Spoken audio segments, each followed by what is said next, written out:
Okay dear student, आपका एलसीआई physics में फिर से स्वागत है। आज हम क्लास 10th के 2023 के साइंस के भौतिक विज्ञान सॉल्व करने वाले हैं। ठीक है, यानी फिजिक्स सॉल्व करने वाले हैं यहाँ पे। तो यहाँ पर इसका सलूशन देख लेते हैं। पहला क्वेश्चन हमारा क्या है बेटा, एक प्रकाश किरण किसी लेंस के भीतर स्थित किसी बिंदु से बिना विचलन के गुजर जाती है तो वह बिंदु कहलाता है, क्या कहलाएगा बच्चा? तो जैसे मान लिया एक लेंस है इस तरह से, चाहे अवतल लेंस हो चाहे उत्तल लेंस हो, तो अगर कोई प्रकाश किरण इस पॉइंट से होके गुजरती है तो इसका विचलन कितना होता है? जीरो होता है। कितना होता है बेटा? जीरो। अब इस पॉइंट को क्या कहते हैं हम लोग? प्रकाशिक केंद्र कहते हैं। क्या कहते हैं बेटा? प्रकाशिक केंद्र। ओके, तो कौन सा हमारा करेक्ट रहेगा? ये वाला आंसर करेक्ट रहेगा। ठीक है, तो ये वाला आंसर करेक्ट है हमारा। सेकंड क्वेश्चन क्या कह रहा है, एक प्रकाश किरण अवतल दर्पण के वक्रता केंद्र से होते हुए दर्पण के पृष्ठ पर आपतित होती है तो परावर्तन कोण का मान होगा। तो कोई किरण अगर मान लिया ये दर्पण है इस तरह से, तो दर्पण में मैंने अभिलंब बनाना आपको सिखाया था। ठीक है, ये फोकस है, ये आपका वक्रता केंद्र है। तो अभिलंब इसमें कैसे बनाते हैं? इस वक्रता केंद्र से इस तरह से अभिलंब बनाते हैं। और अगर कोई प्रकाश किरण वक्रता अभिलंब की तरफ इस तरह से अभिलंब की ओर आती है तो इसका आपतन कोण कितना होता है बेटा? 0 डिग्री होता है। तो परावर्तन कोण भी कितना होगा? आपतन कोण 0 डिग्री, तो परावर्तन कोण भी कितना होगा? 0 डिग्री। ओके, जैसे मिरर में ऐसे अगर समतल दर्पण ले लेते हैं, अगर कोई प्रकाश किरण इस तरह से आती है अभिलंब की तरफ, तो अभिलंब भी ऐसे ही बनाएंगे। तो यहाँ पर आई एंगल कितना रहेगा? 0 डिग्री। तो परावर्तन कोण यानी आर भी कितना रहेगा? 0 डिग्री। तो यहाँ पर कौन सा ऑप्शन करेक्ट रहेगा हमारा? सी वाला ऑप्शन करेक्ट रहेगा। अगर कोई प्रकाश किरण वक्रता केंद्र से होके जाती है तो कितना परावर्तन के बाद 0 डिग्री एंगल बनाती है। ओके, अगला क्वेश्चन क्या कह रहा है, एक सामान्य आंख वाला व्यक्ति किसी वस्तु को स्पष्ट रूप से देख सकता है यदि वस्तु की दूरी आंख से कितनी हो बेटा? 25 सेंटीमीटर मिनिमम हो और अनंत तक देख सकता है, अनंत के बीच हो। ठीक है, यहाँ पर अगला क्वेश्चन क्या कह रहा है, यहाँ पे थर्ड हो गया हमारा। फोर्थ नंबर, किसी परिपथ में लगे विभवांतर को स्थिर रखते हुए परिपथ के प्रतिरोध को 3 गुना कर दिया जाता है तो परिपथ में धारा हो जाएगी। तो मान लिया एक रेजिस्टेंस है इस तरह से, आपका प्रतिरोध लगा हुआ है और यहाँ पर विभवांतर जो लगा है V है। अब इसके रेजिस्टेंस को क्या कर दिया गया बेटा? प्रतिरोध को 3 गुना कर दिया गया, 3R। तो यहाँ पर ये पूछा जा रहा है कि इसमें अब धारा कितनी हो जाएगी। तो इसमें बहने वाली धारा को आप I लेट कर लो, इसमें बहने वाली धारा को I डैश लेट कर लेते। तो यहाँ पे ओम का नियम लगाते हैं, V equal to I R. तो यहाँ से I कितना आ जाएगा? V divided by R is equal to I। यहाँ पर I डैश निकाल लेते हैं, V equal to I R लगाते हैं फिर से यहाँ पे। तो V कितना है? वोल्टेज समान रखा गया है, रेजिस्टेंस को 3 गुना कर दिया गया है। तो यहाँ पर V I, इसमें बहने वाली धारा I डैश हो गई और रेजिस्टेंस कितना हो गया? 3R। तो I डैश यहाँ पे कितना निकल आया? V divided by 3R। अब दोनों को डिवाइड कर देते हैं तो I divided by I dash कितना हो जाएगा? V डिवाइडेड बाई R और यहाँ पर V divided by 3R। Okay, तो यहाँ से R से R कैंसिल, V से V कैंसिल, यहाँ पर इसकी मल्टीप्लाई ऊपर हो जाएगी। तो I divided by I dash कितना आ जाएगा? 3। ओके, तो यहाँ से I को इधर भेज दो तो I डैश कितना, इस तरह से क्रॉस मल्टीप्लाई कर लो तो I डैश जो निकल के आएगा I बाई 3, यानी पहले से 3 गुना कम हो जाएगी धारा। तो 1/3 रह जाएगी। क्या रह जाएगी? 1/3। डी वाला ऑप्शन आपका करेक्ट रहेगा। ओके, फिफ्थ नंबर क्वेश्चन क्या कह रहा है, किसी मकान में 220 वोल्ट पर विद्युत आपूर्ति की जाती है। मकान में 100 ओम तथा 200 ओम प्रतिरोध वाले 2 बल्ब प्रतिदिन 1 घंटा प्रयोग में आते हैं। प्रतिदिन विद्युत ऊर्जा की खपत होगी। तो इसको कैसे लगाना है? देखो, घरों में जो परिपथ बना होता है हमारा, वो कैसा होता है? समांतर क्रम का होता है। कैसा होता है बेटा? समांतर क्रम का होता है। तो अब हम लोग क्या कर लेते हैं, 2 बल्ब लगा लेते हैं समांतर क्रम में। एक कितने वाट का है बेटा? 100 वाट का।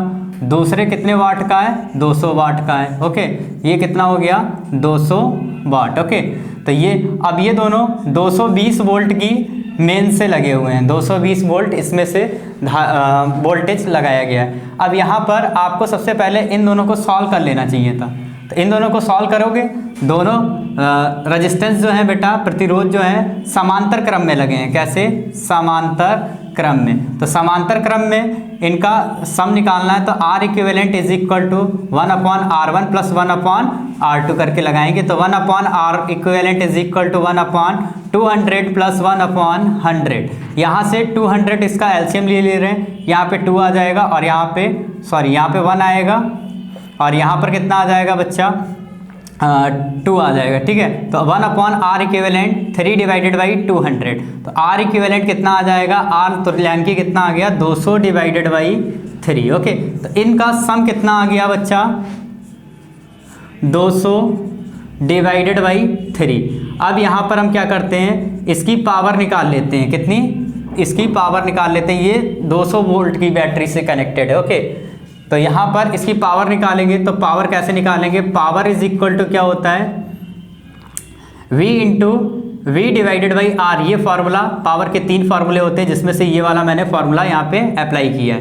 तो B कितना यहाँ पे दे रखा है 200 multiply by B square divided by R होता है। तो बी स्क्वायर तो 200 मल्टीप्लाई बाई 200। आर कितना रहेगा बेटा, रेजिस्टेंस कितना आया है इन दोनों का, तो कितना आया 200 डिवाइडेड बाई 3। अब ये 0 से ये 0 कट गया, 2 से 2 कट गया, 200 से 200 और इसकी मल्टीप्लाई यहाँ पे हो जाएगी। तो पावर कितनी आ गई 3 मल्टीप्लाई बाई 200, यानी कितना आ गया 600 वाट। कितना आ गया बच्चा 600 वाट। अब ये जो 600 वाट आया है, आप क्या करो यहाँ पर हम क्या करते हैं बेटा, ऊर्जा निकालनी थी। ऊर्जा 1 घंटे में, तो ऊर्जा का फार्मूला क्या होता है, पावर मल्टीप्लाई बाई टाइम। तो पावर कितनी आ गई 600 वाट और मल्टीप्लाई बाई टाइम कितना लगा इसको 1 घंटा।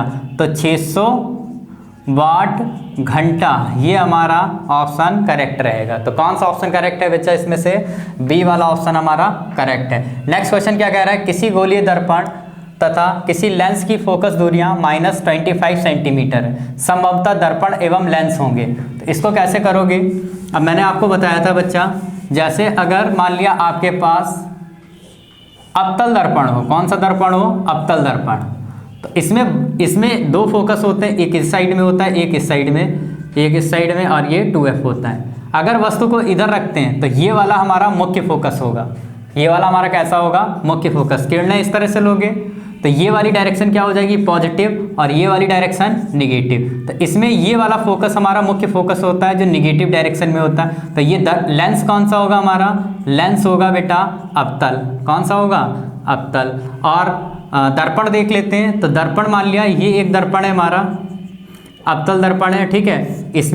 इसमें भी वस्तु को इधर ही रखोगे, यहाँ पर मान लिया फोकस है, ये वक्रता केंद्र है, तो ये डायरेक्शन आपकी पॉजिटिव और ये डायरेक्शन आपकी निगेटिव। तो यहाँ पर इसमें भी फोकस कैसा होता है, निगेटिव होता है। तो अवतल लेंस होना चाहिए और अवतल दर्पण होना चाहिए, ठीक है। तो कौन सा हमारा करेक्ट रहेगा, दोनों कैसे होने चाहिए, अवतल होने चाहिए। कैसे होने चाहिए, अवतल। ओके, यहाँ पर 7 नंबर क्वेश्चन क्या कह रहा है, किसी विद्युत परिपथ में 2 ओम 4 ओम 6 ओम के 3 प्रतिरोधों को श्रेणी क्रम में जोड़ा जाता है।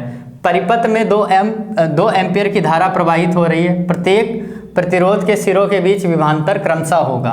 तो यहाँ पर आप लोग सबसे पहले आप लोग क्या करो, 3 रजिस्टेंस को श्रेणी क्रम में जोड़ लेते हैं, ठीक है। तो 3 रजिस्टेंस को, तीनों को, एक 2 ओम का है, ठीक है, एक कितने ओम का है 4 ओम का है और एक कितने ओम का है 6 ओम का है। सभी को मैंने किस में जोड़ लिया, श्रेणी क्रम में जोड़ लिया। ओके, अब यहाँ पर क्या कह रहा है, विद्युत धारा प्रवाहित होती, इसमें 2 एम्पियर की विद्युत धारा प्रवाहित हो रही है। तो इसमें क्या करो, 2 एम्पियर की विद्युत धारा प्रवाहित कर दो। तो 2 एम्पियर की विद्युत धारा प्रवाहित हो रही है। अब श्रेणी क्रम में जुड़े हुए हैं तो 2 एम्पियर की धारा इसमें से प्रवाहित हो रही, तो 2 एम्पियर की इसमें से भी होगी और 2 एम्पियर की 6 ओम के रेजिस्टेंस में से भी होगी। तो यहाँ पर आपको इसके बीच के विभवांतर निकालना है। सबसे पहले 2 ओम के, तो यहाँ पर ओम्स लॉ लगाएंगे, V = I × R। तो यहाँ पर पोटेंशियल निकालना है, तो V = I कितना है 2 मल्टीप्लाई बाई रेजिस्टेंस कितना है 2, प्रतिरोध कितना है 2। तो यहाँ पर इसके सिरों के बीच विभवांतर कितना हो गया 4 वोल्ट। ओके, 2 ओम, और इसके बीच में कितना हो जाएगा V = IR, इसमें भी लगा लेंगे। तो V = I कितना है 2 और रेजिस्टेंस कितना है, प्रतिरोध कितना है 4 ओम का, तो 4 दूनी 8 वोल्ट। ओके, और 6 ओम के रेजिस्टेंस के अक्रॉस कितना हो जाएगा IR। तो यहाँ पर V कितना रहेगा बच्चा आई तो 2 ही रहेगा, आर कितना हो गया अब 6, तो 6 दूनी 12 वोल्ट। ओके, क्रमशः बताना था आपको, तो क्रमशः कितने कितने हो जाएंगे, 4 वोल्ट, 8 वोल्ट और 12 वोल्ट। किसमें 4 वोल्ट, 8 वोल्ट और 12 वोल्ट। इसमें ये हमारा ए वाला ऑप्शन क्या होगा, करेक्ट हो गया। ओके, तो अब देख लेते हैं नेक्स्ट क्वेश्चन हमारा भौतिक विज्ञान का कह रहा है कि गोलीय दर्पण कितने प्रकार के होते हैं। तो गोलीय दर्पण मैंने बताया था आपको, एक गोला ले लो कांच का, उसमें से इसको इस तरह से काट दो, इसको इस तरह से काट दो। तो यहाँ पर एक पार्ट को ऐसे रखो, एक पार्ट को ऐसे रखो, फिर इधर तरफ क्या कर देते थे, कलर कर देते थे, रंग कर देते थे, और इस साइड में एक में इस साइड में कलर कर देते थे। तो एक दर्पण हमारा क्या बन जाता था, इस दर्पण को हम क्या कहते थे, अवतल दर्पण। क्या कहते थे, अवतल दर्पण। और ये दर्पण हमारा कौन सा बन गया, उत्तल दर्पण। उत्तल दर्पण दोनों बता देने चाहिए थे। तो गोलीय दर्पण कितने प्रकार के होते हैं, 2 प्रकार के होते हैं, लिख देना चाहिए था। एक कौन सा होता है, अवतल दर्पण, एक कौन सा होता है हमारा, उत्तल दर्पण। ओके, और इनके नाम लिखिए, हो गए हमारे। किसी गोलीय दर्पण की वक्रता केंद्र एवं मुख्य अक्ष की परिभाषा। तो वक्रता केंद्र की परिभाषा कैसे लिखोगे बेटा, वक्रता केंद्र इस पॉइंट को कहते हैं, जिस गोले से ये काट के बनाए जाते हैं उसका जो केंद्र होता है वो इन दोनों दर्पणों का क्या कहलाता है, वक्रता केंद्र कहलाता है। तो इस तरह से आपको डिफिनेशन लिख लेनी चाहिए थी।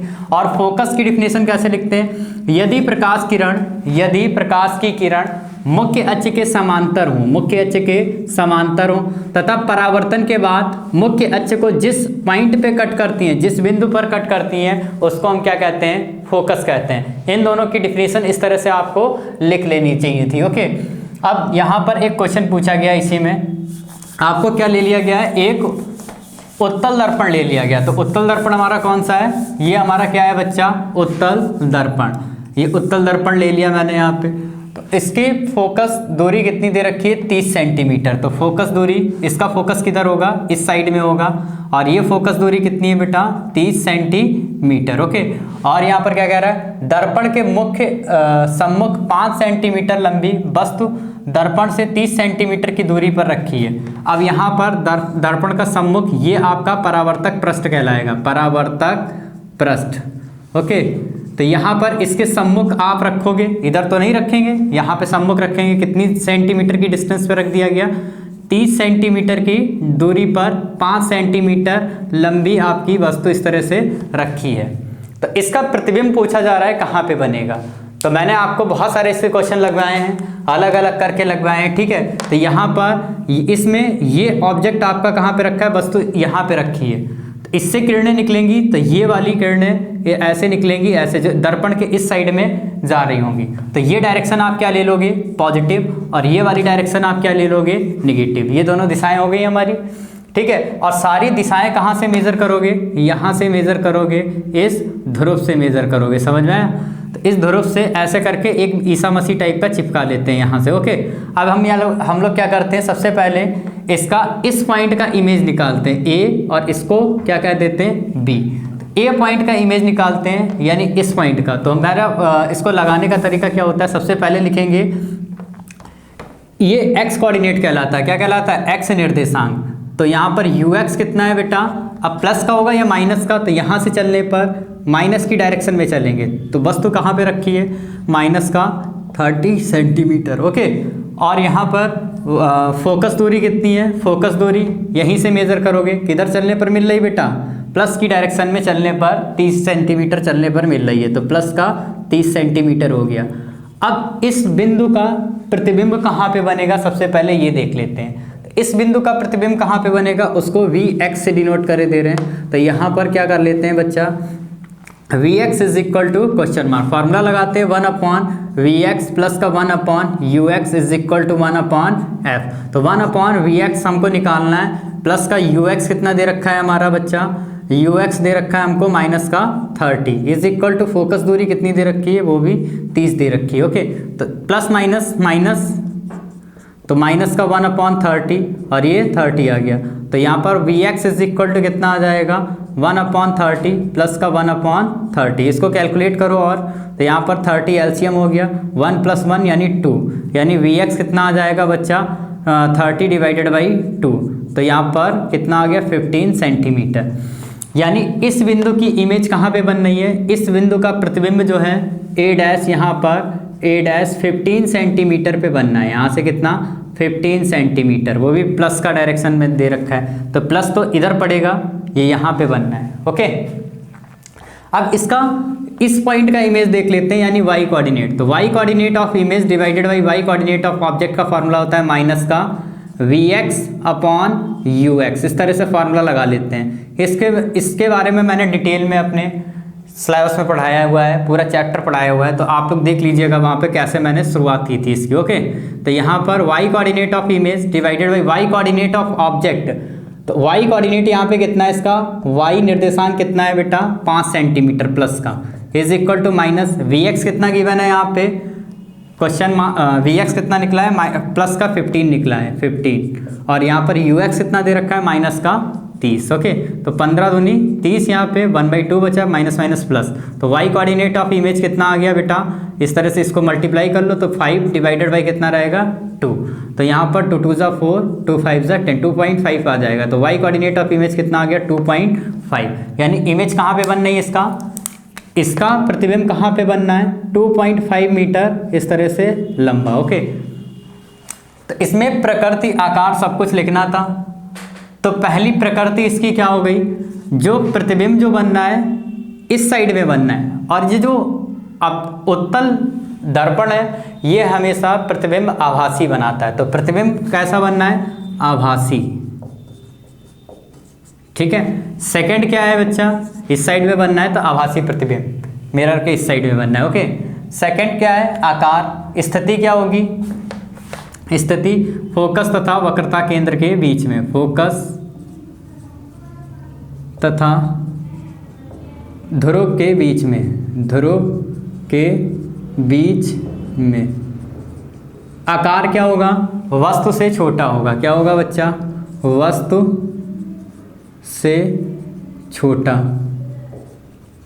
और थर्ड एक और प्रॉपर्टी लिख लेते हैं बेटा, सीधा बनेगा। कैसा बनेगा, सीधा। ओके, तो ये सारी प्रॉपर्टीज आपको लिख देनी चाहिए थी। तो मैं आपको बताऊं, ये जो प्रतिबिंब जो बनाता है उत्तल दर्पण हमेशा फोकस और ध्रुव के बीच में ही बनता है, चाहे कहीं पर भी वस्तु को रख दो, और इसका प्रतिबिंब हमेशा कैसा रहता है, आभासी रहता है। ये मैंने आपको लेक्चर में पढ़ाया था। ओके, तो यहाँ पर ये क्वेश्चन आप लोगों ने सॉल्व कर लिया। नेक्स्ट क्वेश्चन देखते हैं अपन लोग। नंबर हम लोग देख लेते हैं 23। आँख की समंजन क्षमता का अर्थ समझाइए। किसी उत्तल लेंस द्वारा प्रतिबिंब बनाने के लिए किरण आरेख बनाइए जबकि वस्तु 2f की दूरी पर हो लेंस से, और एक में कह रहा है कि वस्तु 2f अनंत के बीच में हो। तो आँख की समंजन क्षमता की डिफिनीशन क्या होती है, दूर स्थित वस्तु एवं निकट स्थित वस्तु की सभी का प्रतिबिंब धब्बे बनने के लिए आँख लेंस की फोकस दूरी में होने वाली अधिकतम परिवर्तन की क्षमता की आँख की समंजन क्षमता कहलाती है। समझ में आया, ये इसकी डेफिनेशन इस तरह से आपको लिख देनी थी। और इसका किरण आरेख बनाना था, तो किरण आरेख हमने बहुत टाइप के आपको बताए थे। समझ में आया, तो इसमें से पहले आपको किरण आरेख एक उत्तल लेंस बना लेना है। इस तरह से उत्तल लेंस बना लेना था।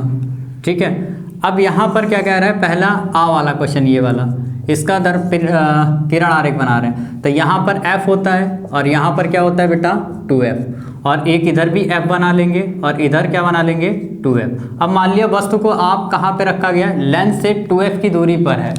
तो वस्तु एक मान लिया हमारी ये लेंस हो गया, और यहाँ से 2f की दूरी पर यानी यहाँ पे रखी हुई है वस्तु। अब इसका आपको प्रतिबिंब बनाना है। तो मैंने बताया था आपको, जब वस्तु आपकी 2f पे रखी होती है तो इसका प्रतिबिंब भी कहाँ पर बनता है, 2f पे बनता है। तो आपको क्या करना था, इस तरह से पहली किरण इस तरह से लेके जानी थी, और इसको कहाँ से पास करा दो, फोकस से पास करा दो ऐसे करके। समझ में, और दूसरी किरण यहाँ से प्रकाशिक केंद्र से इस तरह से लेके जाना था और यहाँ पर मिला देना चाहिए था। तो यहाँ पर ये जो 2f है यहीं पर इसका क्या बन जाता, प्रतिबिंब बन जाता है इस तरह से। तो आपको दिखा देना चाहिए था प्रतिबिंब इस तरह से। तो अगर प्रॉपर्टीज पूछता तो आप लिखते, अदरवाइज इतना ही आंसर छोड़ देते। ओके, सेकंड कह रहा है इसका बा वाला। तो बा वाला कैसे बनेगा, तो ये वाला एक मान लिया ये एक लेंस है, ये हमारा कौन सा है बच्चा, उत्तल लेंस है। ओके, तो इसमें कहाँ पे f, और ये क्या हो गया 2f हो गया, इधर भी f हो गया, और ये हमारा क्या हो गया 2f हो गया। अब वस्तु को कहाँ पे रखा गया है, 2f तथा अनंत के बीच में, तो ये 2f है और ये अनंत है, इसके बीच में रखा गया है, ठीक है। तो यहाँ पर जब वस्तु को रखोगे बियॉन्ड द 2f, तो इसका जो प्रतिबिंब बनता है बच्चा कहाँ पे बनता है, f और 2f के बीच में बनेगा, कहीं पर भी बने, ठीक है। तो यहाँ पर इस तरह से आप किरण को ऐसे ले जाते और फोकस से इसको पास करा देते यहाँ पे, और दूसरी किरण इससे ले जाते यहाँ से प्रकाशिक केंद्र से, और यहाँ पर दोनों को क्या कर देना चाहिए था, मीट करा देना चाहिए था। इसको समांतर ले जाना है, इस तरह से बिल्कुल समांतर लगे, ओके। तो इस तरह से आपको यहाँ पर फोकस और 2f के बीच में मिला देना चाहिए था। तो यहाँ पर ये दोनों हमारे क्या बन गए, प्रतिबिंब। तो आपको बहुत डिटेल में देखना है, तो हमने बहुत सारे आपको किरण आरेख बना के सिखाए हैं। तो नेक्स्ट क्वेश्चन देख लेते हैं, ओके। तो ये हमारा क्वेश्चन सॉल्व हो गया। 23 नंबर, यहाँ पर प्रतिरोधों के समांतर संयोजन के किन्हीं दो लाभों का उल्लेख करना है। तो ये लाभ पहला हमारा ये है कि यह सुरक्षित परिपथ है क्योंकि सर्किट से कम करंट फ्लो होता है, ठीक है, क्योंकि करंट इसमें क्या हो जाता है, डिवाइड हो जाता है। सेकंड क्वेश्चन हमारा क्या है, एक साथ जुड़े, सेकंड उपयोग क्या है, एक साथ जुड़े सभी उपकरणों को चालू या बंद कर सकते हैं। ये सर्किट हमारे घर में उपयोग किया जाता है, ठीक है। घर में कौन सा, समांतर क्रम उपयोग किया जाता है। अब देखो इसमें क्या कह रहा है, अगला यहाँ पर क्वेश्चन पूछ रहा है कि सभी में आपको धाराओं का मान बताना है और यहाँ से बैटरी से कितनी धारा निकली ये भी आपको निकालना है। तो यहाँ पर आप लोग देखो, यहाँ पर आप सबसे पहले 8 वोल्ट की बैटरी लगी है, तो इस पॉइंट का पोटेंशियल कितना हो जाएगा, 8 रहेगा। इस पॉइंट का पोटेंशियल कितना रहेगा बेटा, 0। तो इस पॉइंट का कितना रहेगा, 0। इस पॉइंट का विभवांतर कितना रहेगा, पोटेंशियल को क्या कहते हैं, विभवांतर, 8 वोल्ट। अब देखो इसके अक्रॉस जो विभवांतर है कितना है, तो यहाँ पर ओम्स लॉ लगा लेते हैं इसके अक्रॉस। तो delta V is equal to I R, इसमें करंट कितना बह रहा है, I1, और R इसका रेजिस्टेंस। तो इसके अक्रॉस पोटेंशियल डिफरेंस कितना होगा, 8 - 0 is equal to I1 current flow कर रहा है इसमें, और यहाँ पर रेजिस्टेंस कितना है, 8 है। तो यहाँ पर 8 इसको डिवाइड में ले आएंगे, 8 divided by 1, 8 divided by 8, I1 कितना आ जाएगा, 1 आ गया, ठीक है, 1 एम्पियर, ओके। ऐसे इसके अक्रॉस करंट निकाल लेते हैं, यही ओम्स लॉ लगा के। तो delta V is equal to I2 into R. तो यहाँ पर डेल्टा V कितना हो जाएगा, 8 - 0 इज इक्वल टू I2, और यहाँ पर रेजिस्टेंस कितना है, 12 ओम का है। प्रतिरोध कितना है बेटा, 12। तो यहाँ से 8 डिवाइडेड बाई 12 करोगे तो I2 कितना आ गया आपका, तो 4 2 जा 8 और 4 3 जा 12, यानी I2 कितना आ रहा है आपका, 2/3। ऐसे ही आप I3 निकाल लो, तो I3 कितना हो जाएगा, तो ऐसे ही ओम्स लॉ लगाएंगे, delta V is equal to I3 into R. तो यहाँ पर कितना हो जाएगा, 8 - 0, ठीक है, इज इक्वल टू I3 कितना है हमारा, निकालना है इसको। रेजिस्टेंस कितना होगा यहाँ पे, 24 ओम का है। तो यहाँ पर 8 डिवाइडेड बाई, इसको नीचे लेके आओगे, 24, I3 कितना आ जाएगा, ठीक है, 2 4 जा 4 2 जा 8, और 4 8 24। तो यहाँ पर फिर से 2 से कट कर लो, 8 3 24, ऐसे ही कट कर लेते हैं हम लोग, 8 3 24। तो I3 कितना आ जाएगा बेटा, 1/3। अब देखो एक किरचॉफ लॉ होता है, सभी के मान पता चल गए, सभी धाराओं के मान हमको पता चल गए। किरचॉफ का लॉ होता है बेटा, किसी नोड पे आने वाला करंट, जैसे कोई भी, जैसे 10 एम्पियर का करंट आ रहा है, और इससे जाने वाला करंट मान लिया यहाँ पर 2 एम्पियर, यहाँ पर 3 एम्पियर, यहाँ पे 5 एम्पियर। तो इस पे आने वाला करंट कितना है, 10 एम्पियर, और इससे जाने वाला करंट भी कितना होगा बेटा, 10 एम्पियर, 2 3 + 5, इस तरह से ऐड कर लो। जैसे यहाँ पर I1 करंट आ रहा होता, और यहाँ से ये बहुत सारे पार्ट में इस तरह से डिवाइड हो जाता, I2 I3 I4 इस तरह से। तो यहाँ पर I1 कितना होगा, I1 is equal to I2 + I3 + I4, इस तरह से रहेगा हमारा। तो इसमें आप क्या करते हैं, यहाँ पर किरचॉफ लॉ लगा लेते हैं। तो यहाँ पर आने वाला करंट कितना है, I, और यहाँ से इस नोड से जाने वाला करंट कितना है, I1 + I2 + I3, ओके, इस तरह से लगा लेते हैं। तो यहाँ पर ये बैटरी से कितना करंट निकला है आपको पता चल जाता है। तो यहाँ पर I1 कितना निकला है आपका, 1 एम्पियर, I2 कितना है बेटा, 2/3, और I3 कितना है, 1/3। सबको ऐड कर लो। तो यहाँ से 3 एलसीएम ले लेते हैं इसका, तो 3 1 जा 3, 2 + 1, ये कितना आ गया, 3 3 6 डिवाइडेड बाई 3। तो I कितना आ जाएगा, 2 एम्पियर का, कितना आ गया बच्चा, 2 एम्पियर। यानी इससे संपूर्ण धारा कितनी आ गई आपकी, 2 एम्पियर। ओके, तो इस तरह से आपको इस क्वेश्चन को सॉल्व कर लेना चाहिए। क्वेश्चन नंबर 24 हमारा क्या है, विद्युत चुम्बकीय प्रेरण का अर्थ समझाइए। किसी कुंडली में प्रेरित विद्युत धारा उत्पन्न करने के लिए किन्हीं दो विधियों का उल्लेख कीजिए। प्रेरित विद्युत धारा की दिशा ज्ञात करने के लिए फ्लेमिंग दाएं हाथ के नियम लिखिए। ये हमारा क्वेश्चन है।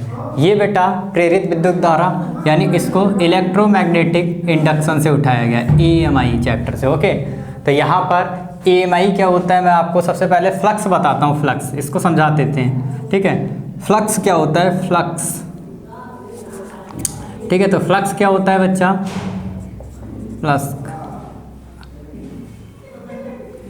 फ्लक्स। ओके, तो फ्लक्स क्या होता है हमारा, तो इसको फाई सिंबल से डिनोट करते हैं। किस सिंबल से, फाई सिंबल से। जैसे मान लिया यहाँ पर एक लूप है हमारे पास, कोई भी लूप है, और इसमें चुंबकीय क्षेत्र की दिशा ये है। ये हमारी क्या है बेटा, चुंबकीय क्षेत्र की दिशा। ओके, अब इस क्षेत्र में ये लूप रखा है। देखो यहाँ पर चुंबकीय क्षेत्र मैंने इस तरह से बनाया।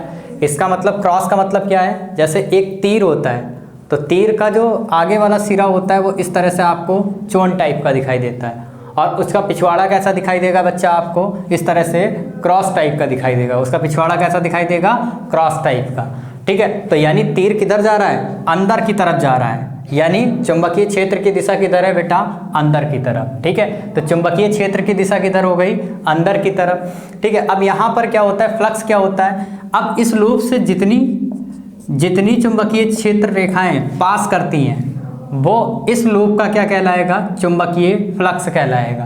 तो इसका फार्मूला क्या हो जाएगा, चुंबकीय फ्लक्स का फाई, चुंबकीय फ्लक्स, इसको चुंबकीय फ्लक्स कहते हैं, चुंबकीय फ्लक्स।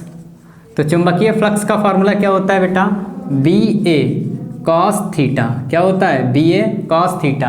A क्या होता है, चुंबकीय क्षेत्र, और B क्या होता है, चुंबकीय क्षेत्र। A क्या हो गया हमारा, क्षेत्रफल इसका लूप का, और ये थीटा क्या हो गया, चुंबकीय क्षेत्र, और ये जो लूप का जो क्षेत्रफल होगा उन दोनों के बीच का एंगल। अब इसका क्षेत्रफल एक सदिश राशि इसमें लेट कर लेते हैं। इसकी दिशा जो होती है इस सतह के परपेंडिकुलर होगी। परपेंडिकुलर का मतलब क्या होता है बेटा, इस तरह से लंबवत होगी, इस तरह से मान लेते हैं।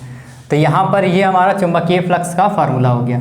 अब होता क्या है, जैसे कहीं पर चुंबकीय फ्लक्स अगर बदलता है तो चुंबकीय फ्लक्स तीन तरीके से बदल सकता है। या तो आप क्या कर दो, चुंबकीय ये जो क्षेत्र लगा है उसको बदल दो, तब चुंबकीय फ्लक्स क्या हो जाएगा, आपका बदल जाएगा। या तो आप क्या कर दो, इसका क्षेत्रफल बदल दो, यानी आप बड़ा लूप रख दो या छोटा लूप रख दो, तब इसका चुंबकीय फ्लक्स बदल सकता है। तीसरा क्या तरीका है, इस लूप को आप क्या करने लगो, इस तरह से रोटेट कराने लगो, यानी घुमाने लगो। ये इस दोनों के बीच का एंगल है, घुमाने लगो, तब चुंबकीय फ्लक्स आपका चेंज हो जाएगा। और फैराडे एक साइंटिस्ट थे, उन्होंने बताया था अगर किसी लूप को बदलती हुई चुंबकीय क्षेत्र या बदलते हुए क्षेत्रफल के अनुसार रख दोगे तो उसमें क्या होगा, प्रेरित विद्युत धारा प्रवाहित होने लगती है। ठीक है, तो इसमें प्रेरित विद्युत धारा प्रवाहित होने लगी। तो यहाँ पर डिफिनेशन इस तरह से यहाँ पे लिखी है, किसी चालक को किसी परिवर्ती चुंबकीय क्षेत्र में यानी बदलती हुई चुंबकीय क्षेत्र में रख दोगे। यहाँ पर ये जो चुंबकीय क्षेत्र है मान लिया 1/t+1 के अकॉर्डिंग बदल रही है। ठीक है, टाइम बढ़ाओगे चुंबकीय क्षेत्र क्या होता जाएगा, कम होता जाएगा। ठीक है, इस तरह से इस पर निर्भर कर रही है, टाइम पे निर्भर कर रही है मान लिया।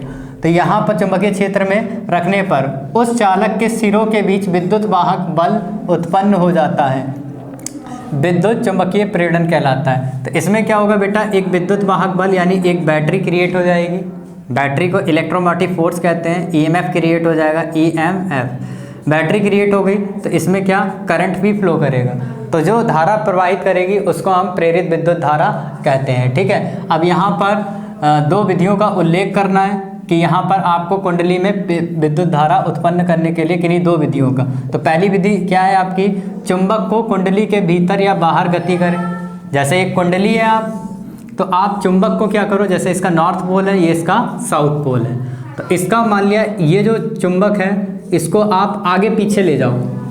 तो आगे पीछे करोगे इस चुंबक को, तो यहाँ पर ये देखो, ये यहाँ पर इसके अंदर, इस लूप के अंदर चुंबकीय क्षेत्र क्या होगा, बदलेगा, क्योंकि जहाँ पर फील्ड लाइन पास पास में होती है वहाँ पर चुंबकीय क्षेत्र ज़्यादा होता है। इसको पास लेके आओगे तो ये लाइंस क्या होंगी, इसके पास आ जाएंगी, तो यहाँ पर चुंबकीय क्षेत्र क्या हो जाएगा, ज़्यादा। इसको दूर ले जाओगे तो यहाँ पर इस लूप में चुंबकीय क्षेत्र क्या रहेगा, घटने लगेगा।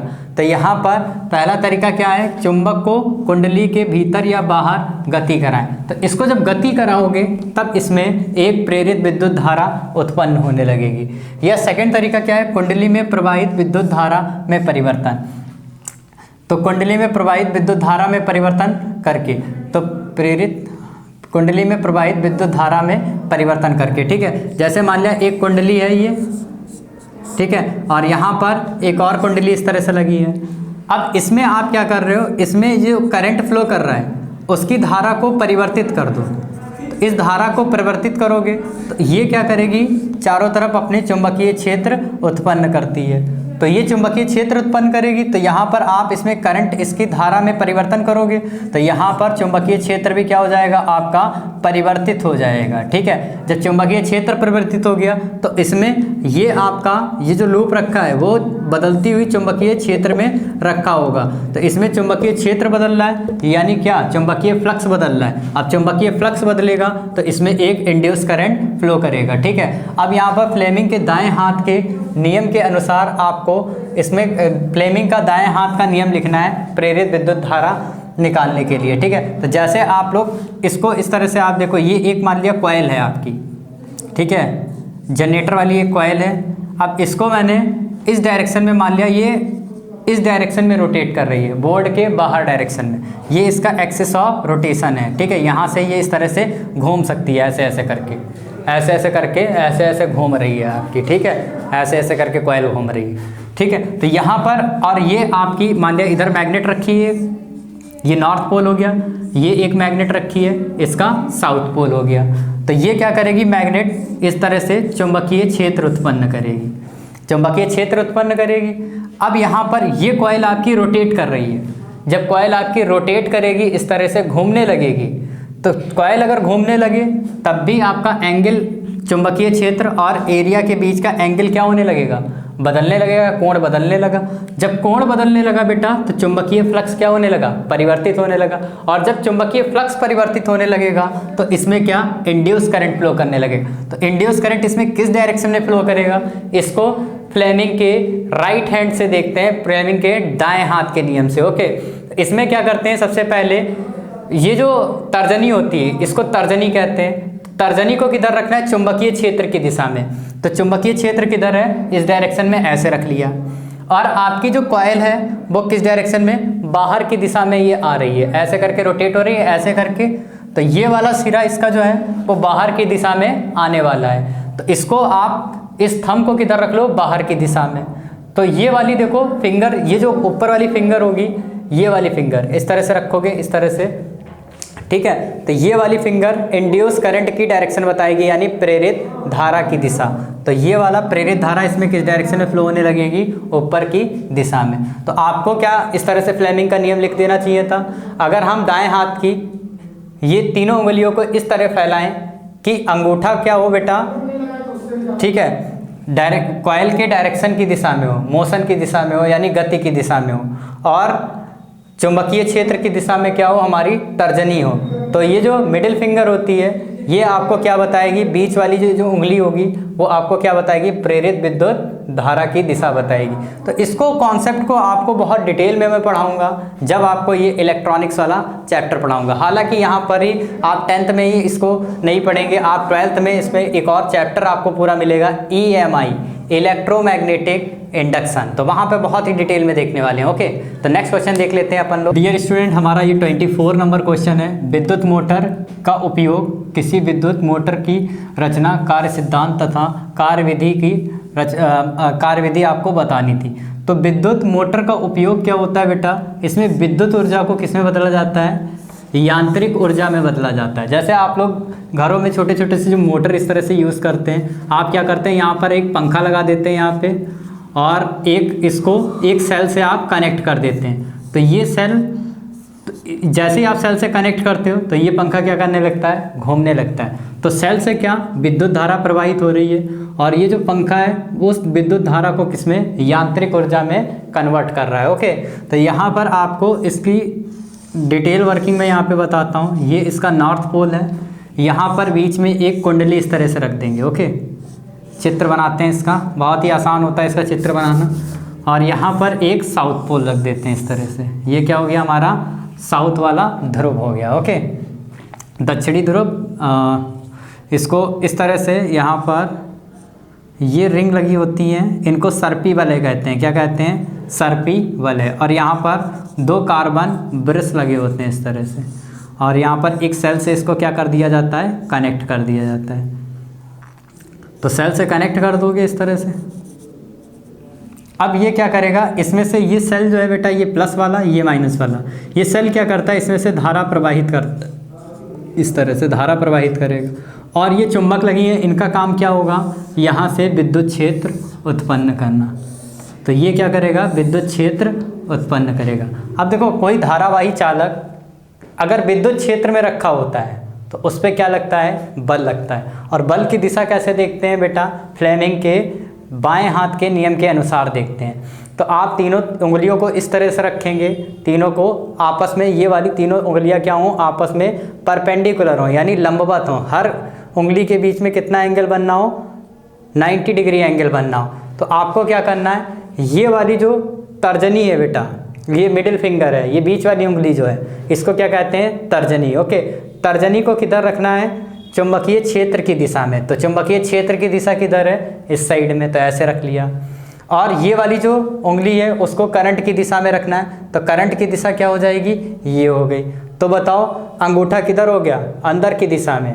अब अंदर की दिशा में यानी इनवर्ट डायरेक्शन। तो इनवर्ट डायरेक्शन कैसे दिखाओगे, जैसे तीर होता है, तीर का ये वाला पॉइंट आगे की दिशा में, तो इस तरह से डॉट करके दिखाते हैं। किसी चीज़ की दिशा दिखानी होती है डॉट करके, डॉट का मतलब बाहर की दिशा, और क्रॉस का मतलब यानी तीर जब अंदर जा रहा होगा इस तरह से इनवर्ट डायरेक्शन में, तो उसका पिछवाड़ा दिखाई देगा आपको।